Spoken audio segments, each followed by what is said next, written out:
আমি চান টান করে একদম রেডি হয়ে গেছি, এবার পিঠে তৈরির প্রস্তুতি। তো চলো এবার আস্তে আস্তে পিঠেগুলো তৈরি শুরু করি। চালের গুঁড়িটা একটু নুন আর একটু গরম জল দিয়ে এটাকে মাখবো ডোটা তৈরি করার জন্য। গরম জল দিলে কিন্তু খুব নরম হয়।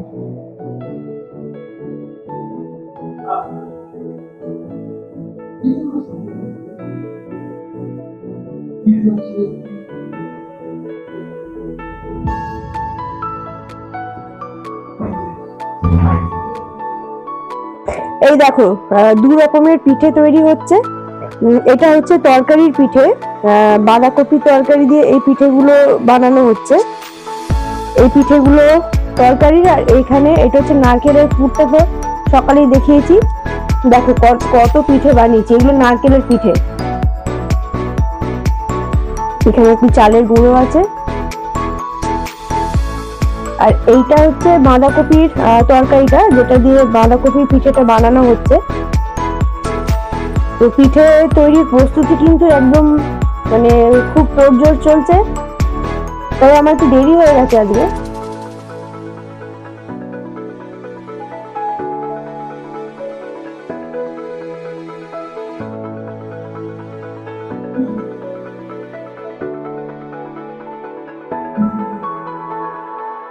লেচি কেটে কেটে ঘোলটা বানিয়ে নিচ্ছি পিঠের, যেটাতে পুরটা ভরবো।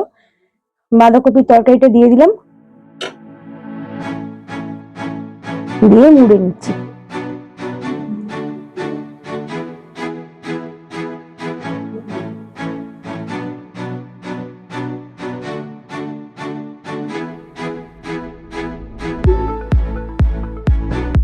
এই দেখো, একটা কত বড় হাঁড়ি বসিয়েছি। এই হাঁড়িতে কিন্তু প্রায় 3 লিটারের মতো দুধ আছে। দুধের পিঠেটা একটু বেশি করেই করা হয়।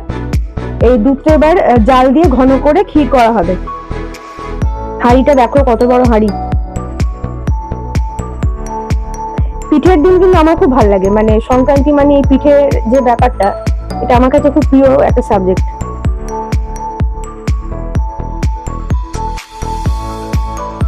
এবারে নারকেলের পিঠে তৈরি হচ্ছে এখানে।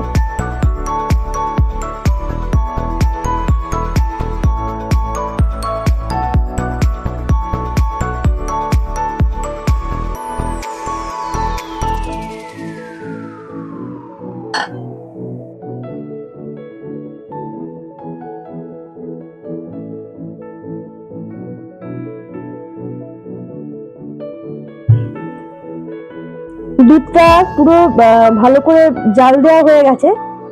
এবারে পিঠেগুলো দুধের মধ্যে দিয়ে দিচ্ছি।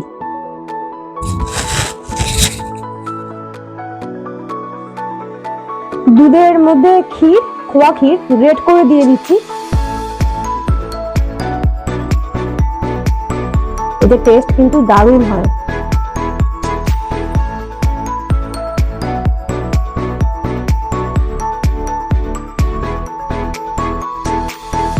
এখানে দুধের সেদ্ধ পিঠেটা হচ্ছে, আর এখানে ভাপা পিঠের জন্য হাঁড়িতে নিয়েছি গরম জল। এবার একটা ছিদ্রযুক্ত পাত্র বসিয়ে আমি পিঠেগুলো এর মধ্যে দিয়ে দেবো।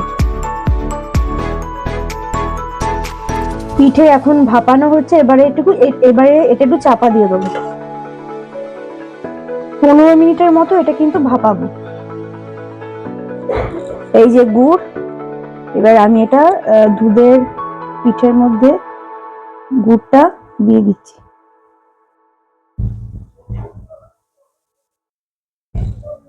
ব্যাস, আর দেবো না।